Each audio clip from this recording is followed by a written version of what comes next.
Au commencement, il y a cette demande du mouvement pour un monde meilleur. Une demande qui m'a mise en mouvement, justement, parce qu'elle faisait écho à mon chemin de questionnement personnel, et pas seulement au mien.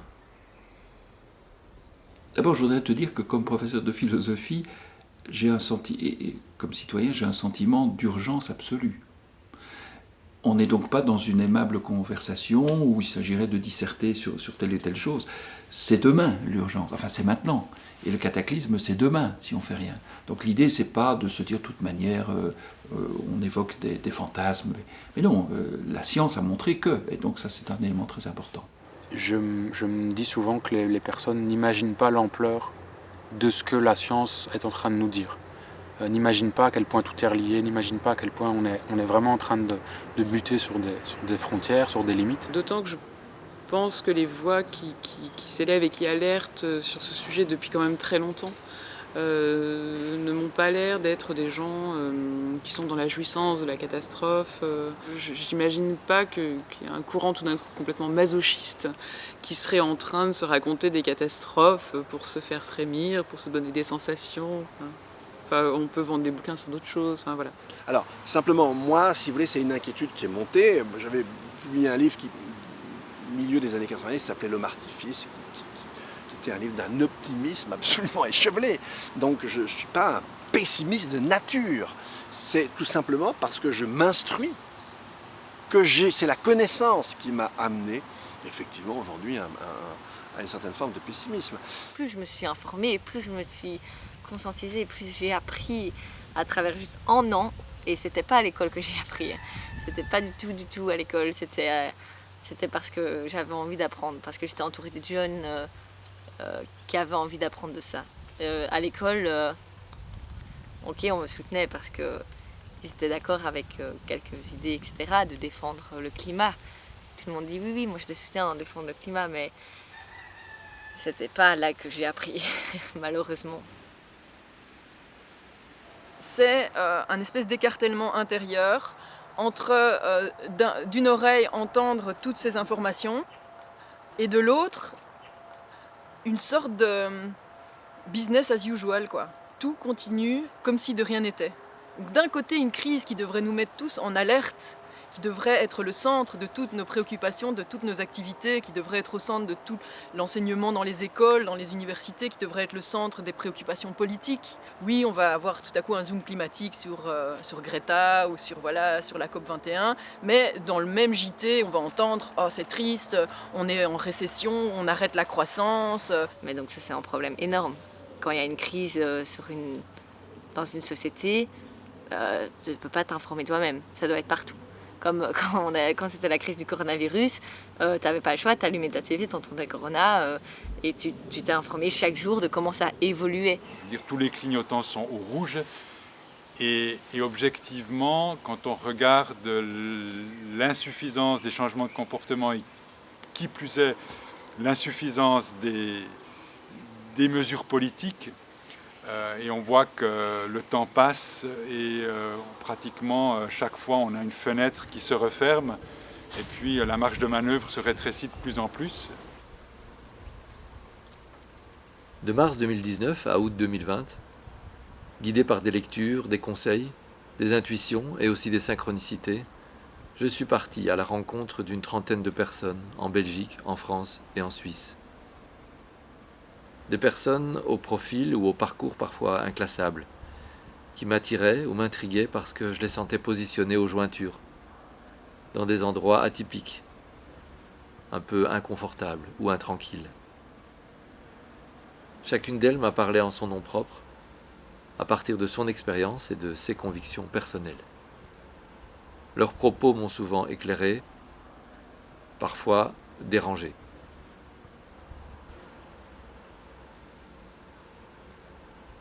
Je me suis un peu habitué à être monsieur collapse, monsieur effondrement. À chaque fois que j'arrive, j'amène les mauvaises nouvelles. Je suis habitué.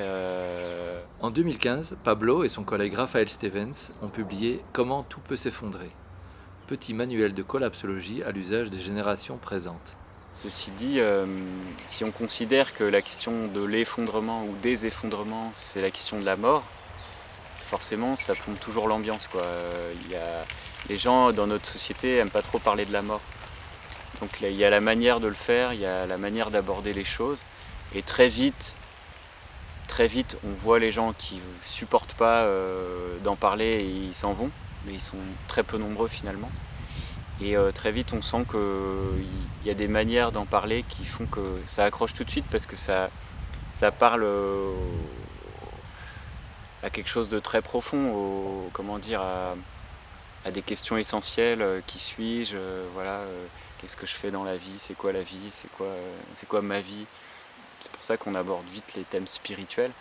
Je suis pour ma part parfaitement serein par rapport à la mort. Je comprends très bien qu'on n'est pas éternel, qu'on n'est pas immortel.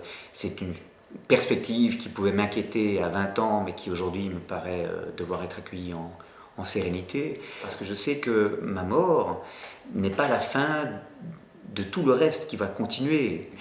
Mais l'effondrement, c'est autre chose.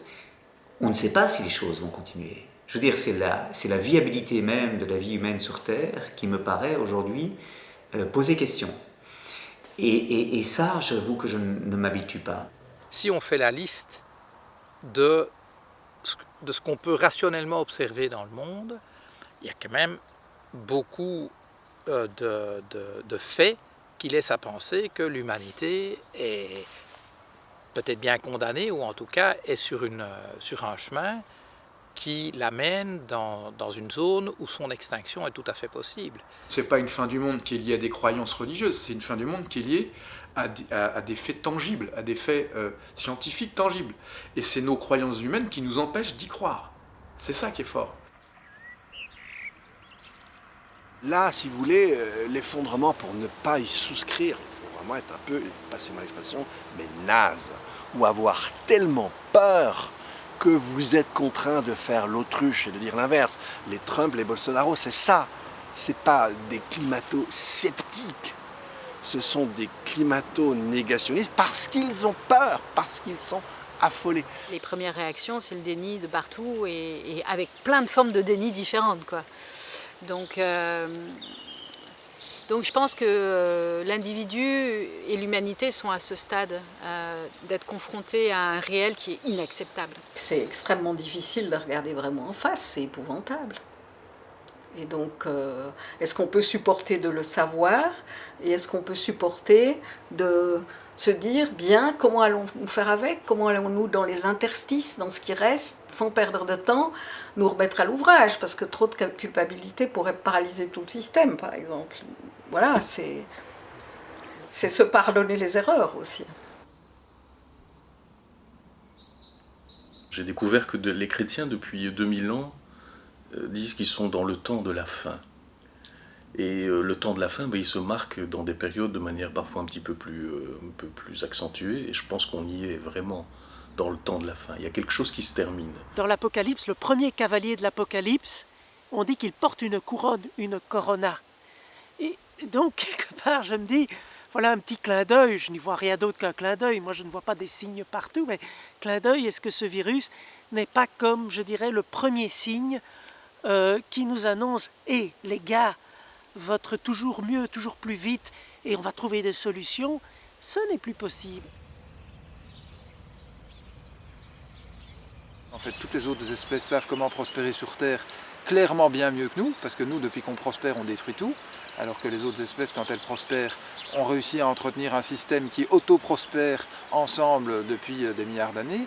Le vivant se débrouille avec le flux solaire et prospère avec le flux solaire, alors que nous, il faut qu'on aille chercher tout ce qui a été mis de côté, le nucléaire, le fossile et compagnie, et c'est un exemple parmi d'autres. Et là aussi, c'est de nouveau un appel à l'humilité, quoi. Moi, je suis entouré de beaucoup de gens qui sont impliqués dans l'écologie, qui sont ou en recherche, etc.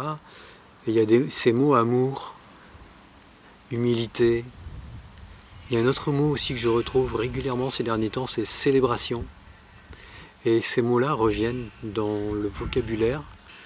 Et je pense que quand on arrive dans ces moments-là où en fait on est amené à laisser tomber tous nos artifices, tous nos beaux habits,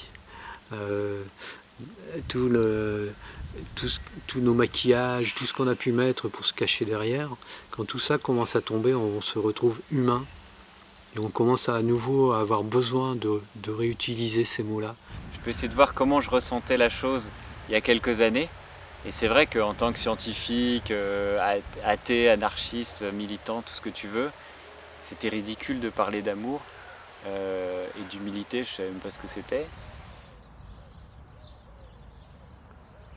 Je pense que la période d'effondrement appelle à ce qu'on ne garde pas le silence, à ce que les personnes qui sentent ce souffle de vie ou qui sentent cette présence arrêtent de se taire. Le temps de la fin, c'est le temps qui est le temps d'urgence. Et c'est les premiers mots du Christ, en fait. Dans l'évangile de Marc, il dit « le moment, c'est maintenant ». En grec, c'est le kairos, c'est le moment favorable. Et il ajoute, parce que c'est le royaume qui est en train de venir, il est là. Royaume, on pourrait aussi s'entendre, c'est une métaphore, mais qui dit le projet social de Dieu, en fait. C'est l'idée que Dieu a de l'humanité, c'est le moment favorable pour l'accueillir. Voilà, le désastre écologique qui est devant nous est certainement le moment décisif d'une transformation radicale de notre relation au monde et entre nous, nos relations sociales. Donc là, il y a des opportunités inouïes qui s'ouvrent devant nous, y compris au plan anthropologique, spirituel le plus profond, certainement. Donc il nous dit que c'est le moment ou jamais. Donc si quelque chose doit changer, c'est maintenant. Après, c'est trop tard. J'ai 58 ans, une femme, 3 enfants, de la barbe, la peau blanche.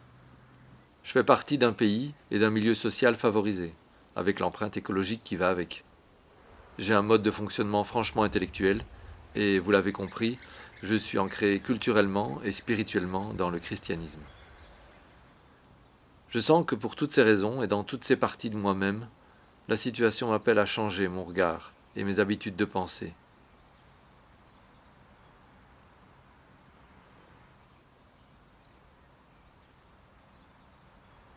C'est pour ça que je suis allé vers ces personnes qui ont beaucoup de points communs avec moi, mais aussi de belles différences.